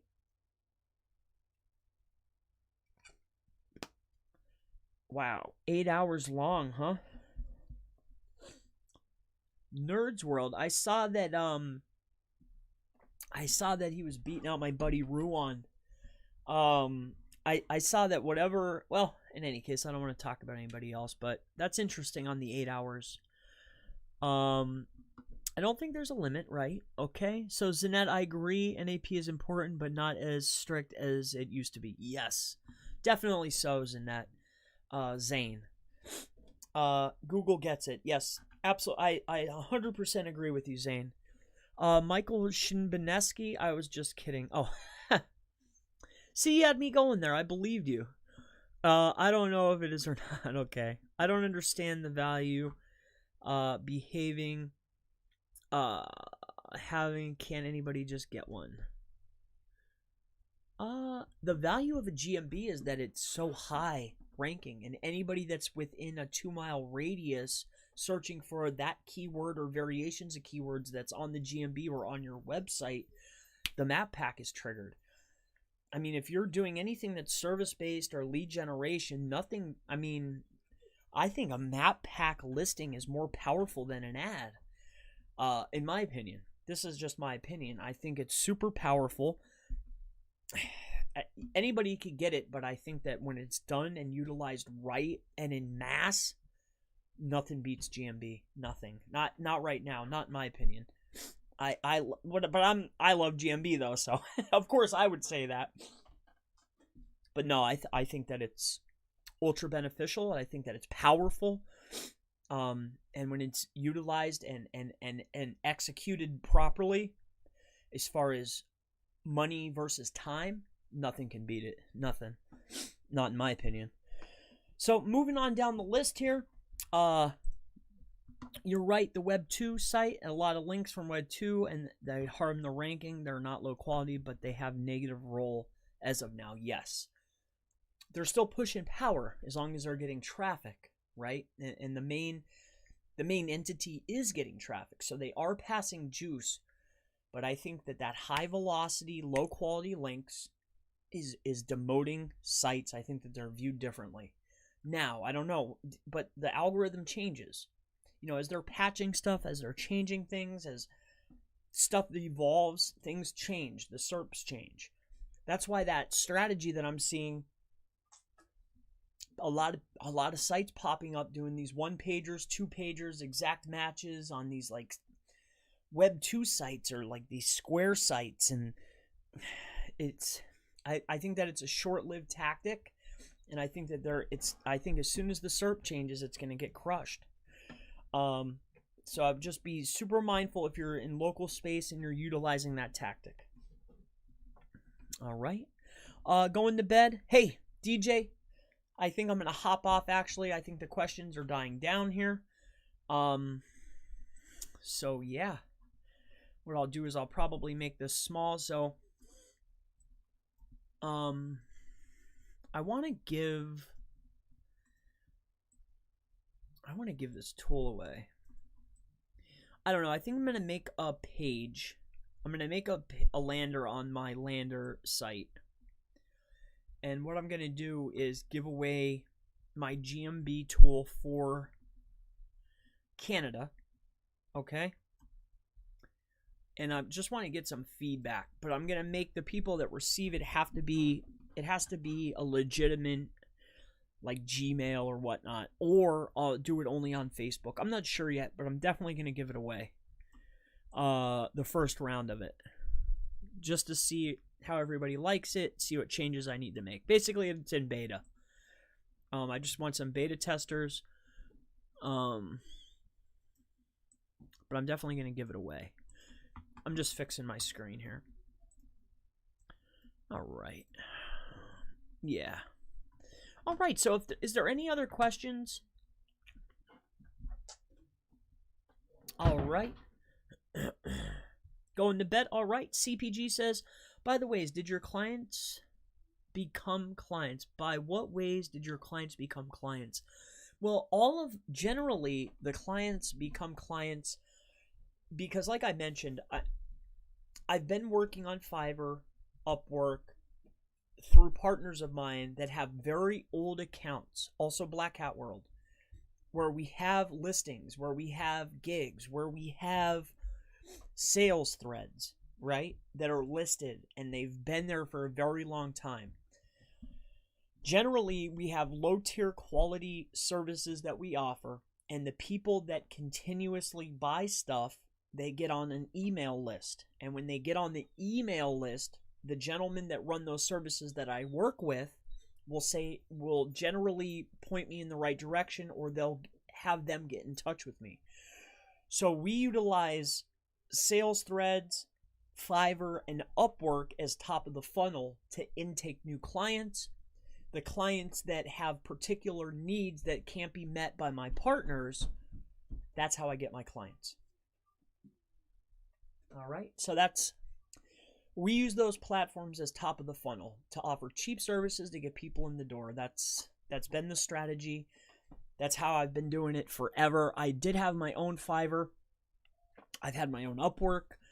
I've had my own sale threads and different names on Black Hat World. I've even on Warrior Forum. I mean, that's generally how I do it. I like to use those platforms because they're getting the traffic. And that's how I like to do the top of the funnel. That's how I've gotten all my clients. Yeah. I've talked to a few people from YouTube so far. But generally it's, not industries that I necessarily want to jump into, like seasonal stuff, or, they just, they had a brand new site. They just started ranking. They're not getting any, starting from 0 to first page, day 1 to page 1. When you have a very low budget or whatever the case is, I just really take in clients that I know that I can help is really what I'm getting at. All right. Yeah, Emma, I'm definitely, I think that you're in my group. I'm going to release it definitely to people that are in the group. Without a doubt, almost pretty much everybody. And a lot of people too that are within my YouTube channel here. So yeah, I'm definitely going to be sharing it. So you're definitely definitely going to get it. As soon as I have, what I'm working on is a verification. All right. So here, I'll show you guys really fast here. So when we get the tool here and we go to configure our Gmail, all right, another window is going to pop up. All right, this is written in Java. Okay, I'm fairly pretty good with Java. Now this other window is going to pop up, and when you go on here, it's actually going to bring up this page here called Stack Overflow. Now Stack Overflow is how you're going to validate the Gmail, because this was the hard part, and this is what I'm working on, is getting the validation and the authorization cookie to save. So as soon as I have that nailed down 100%, and once I find another site besides Stack Overflow that I can utilize this on, then I'm going to share it free so I can get feedback on it. All right, so that's really where I'm at. But that's what you'll do. So how this works is, and I'm sure people might see this, is you'll click configure Gmail. So you will need a Gmail. I advise to have a proxy. And how that works is this. It works with Excel sheets. So here's the Excel sheet, and the proxy's right here. This is actually going to be red, and it's going to be like this. So it's going to be IP address. So it'd be like, like 168 period, whatever, like, 7, whatever it is, and then colon, and then it's probably going to be like 8080 or something like that. So that's how you'd use a proxy. But generally what I utilize, because it is in browser, is I like using a VPN. Now I use a VPN called Nord. I also have HMA, hide my butt. I don't want to say any profanities. It's not my thing. And then what you'll do here, for anybody watching, is this is going to automate the process of a particular tactic that I showed within my training for Google verification. If you were in the training, then you know about the pins. I'm not going to say any more than that, but this is going to basically utilize that method. All right, so all you need to do is go onto the map and find the locations that you want. All right, so you'll put that link here. And then the business name you're going to duplicate. The category you could duplicate or change. These are the service areas. Phone number, right? You're just going to fill out this form here. And then what it's going to do inside of this window, so you'll leave this window up, and then you're going to click on import, and then you will import that file, okay? And then all you'll do is click start. And then what's going to happen is it will literally start dropping, it'll literally start creating business profiles, all right, automated. And then what you want to do is you want to go in after, and it's timed. So say you fill this sheet up with 200 listings, or however many you want, 500, 600, it's going to be automated. And then if they're not verified, it's going to kick them out and keep running down the list. If it doesn't verify automatically, it'll kick it out the list. If it doesn't verify automatically, it'll kick it out the list. Now, that's what I'm beta testing right there. Is it going to continuously kick, and how many? Can different systems run it? And if so, was there any bugs? The next thing that I'm looking at is what I really want to know is how many verifications can you run through before you need to change the Gmails out, right? Also, is the timing set properly, or do I need to adjust the timing? Because when I test this into a test environment, and I test the tool, it's running okay, and I let it run a day, and I haven't found any bugs yet. But you know, when you disperse it and you have other people that aren't the person who created it, they find issue. So that's why I'm going to give it away for free. All right. But this particular version is only for Canada. Because I like to play in Canada. Canada is relatively easy right now. And then what I'll do is I'll configure and create, once I work out all the bugs, I'll incorporate other methods that I know into the software, and then I'll start releasing other places like India, UK, United States, but then that would be like a premium. But the first version is free, and I just want to work out the bugs. But again, I want to make sure that the configuration is working properly before I release it to everybody. Okay? So that's where I'm at with the Maps automation software. That's what I named it. We'll probably be on version 400 by the time I get done, but because we're already on, like, I don't know. It took me a while. It took me a while to figure out the proxy thing. So, again, I'm just, I'm pretty good with coding, but I'm not the best. Okay.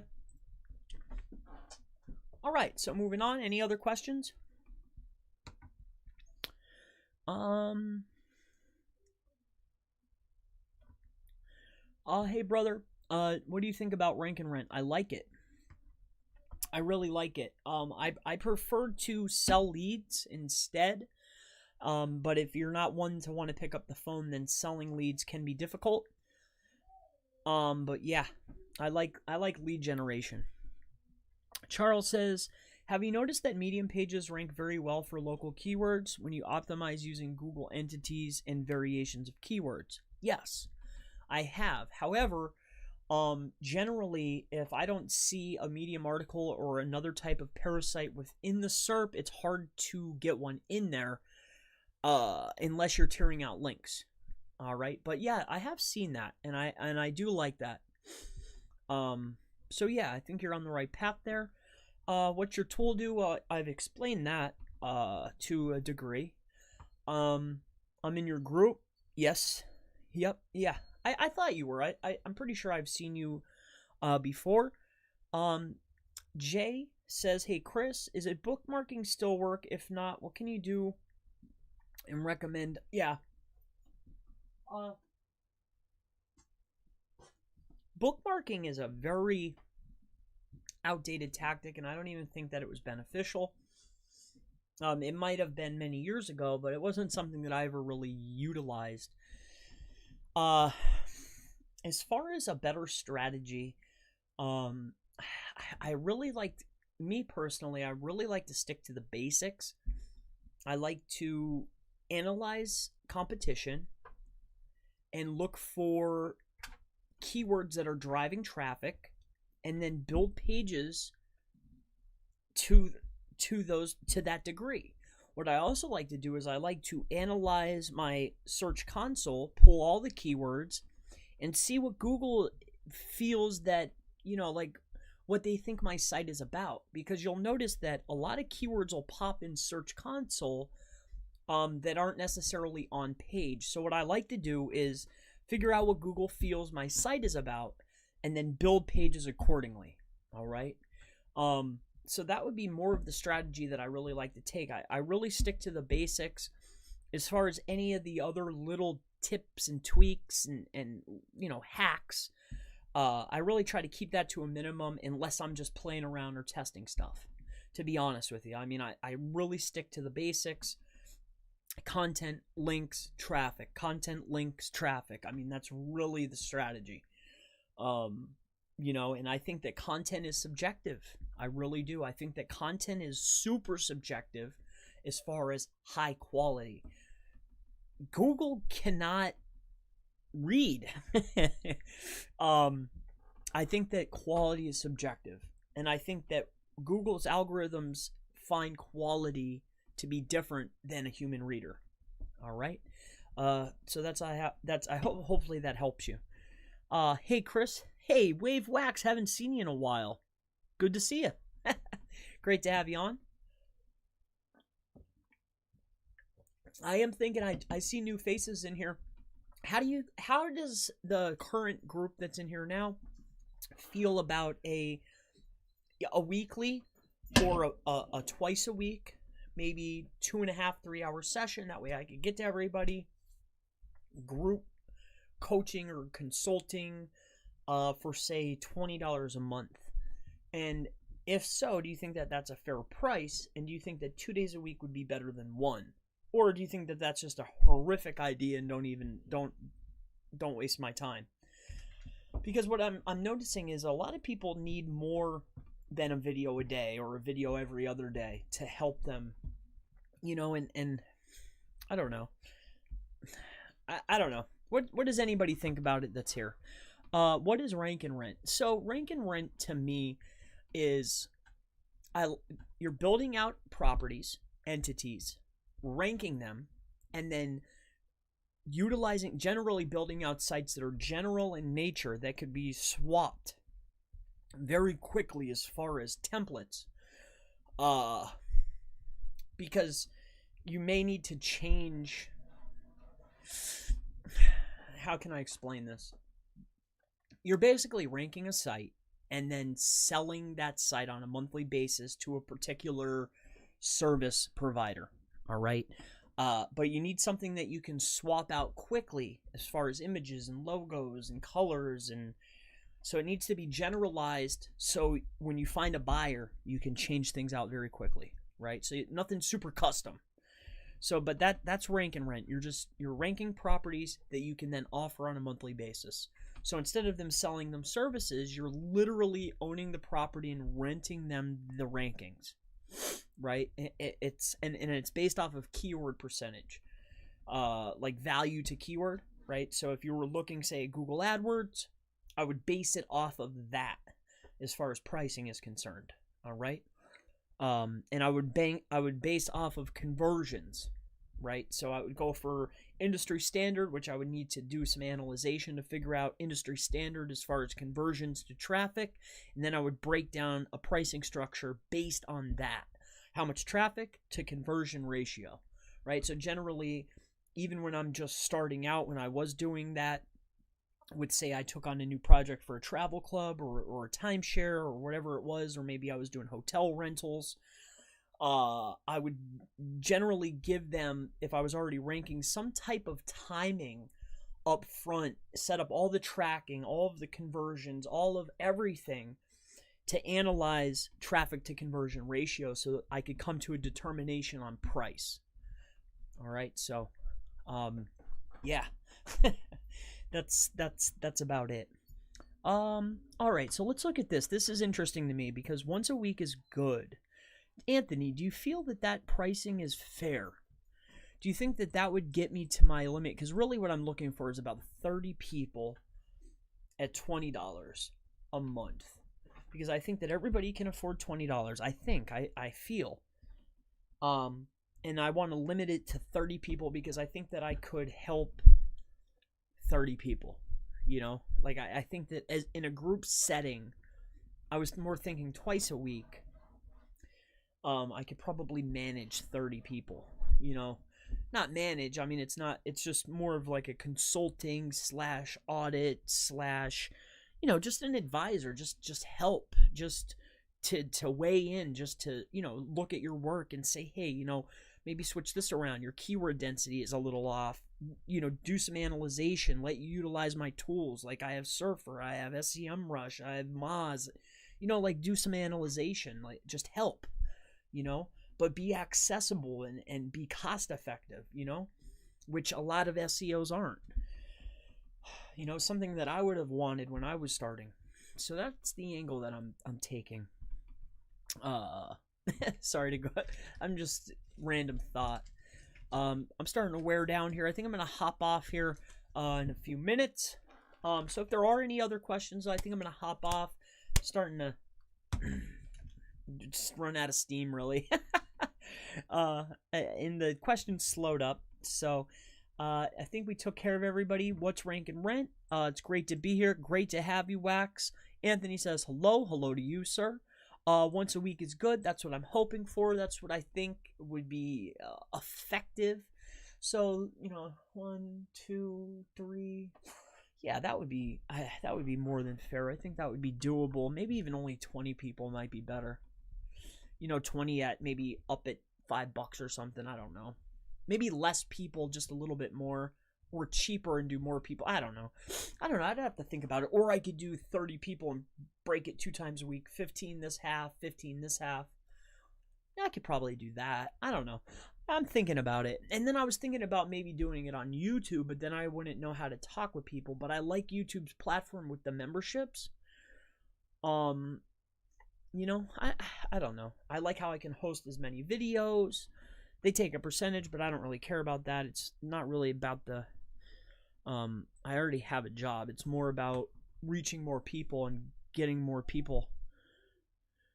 It's dinner time. All right, so let's get through the rest of these here because I want to make sure I answer all of these because that's what I'm here for.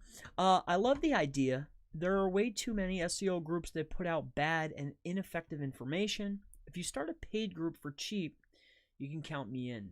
Charles, that's excellent. So there's one person. And that's, you know, I would start it with 2, you know.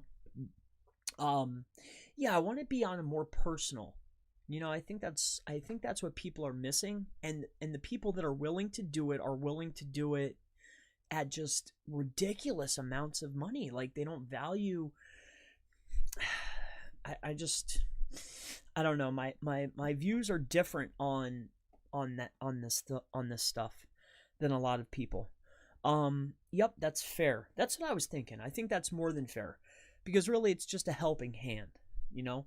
And everybody, you know, Netflix is what, $11. So $20 for an experienced SEO to help you is, I feel, fair. So yeah, I'm glad to hear that. Thank you for your input on that. Elma, thank you for your input. Anthony, thank you. Michael, it's a good idea, but the problem is sometimes to attend as long as you keep the video so we can watch later when having time. Yeah, well, I of course would do that. And Craig, talking with him, he uses a platform called Think something, and it's a very cost-effective solution. They do live streaming, you can do videos, you can do uploads. I really like what he's doing with that platform, so I might even use that. But I really like YouTube though with the membership. So thank you for your input. Sorry I'm late, Chris. Just got back home from being trapped in the Philippines. We'll catch up later. Awesome, Anthony. All right. So yeah, I think I'm gonna hop off. It's been an absolute pleasure. I'm definitely gonna release what I have here complimentary. I really like the feedback so far for as far as like a little group class. So I think, oh, there's something on my mic here.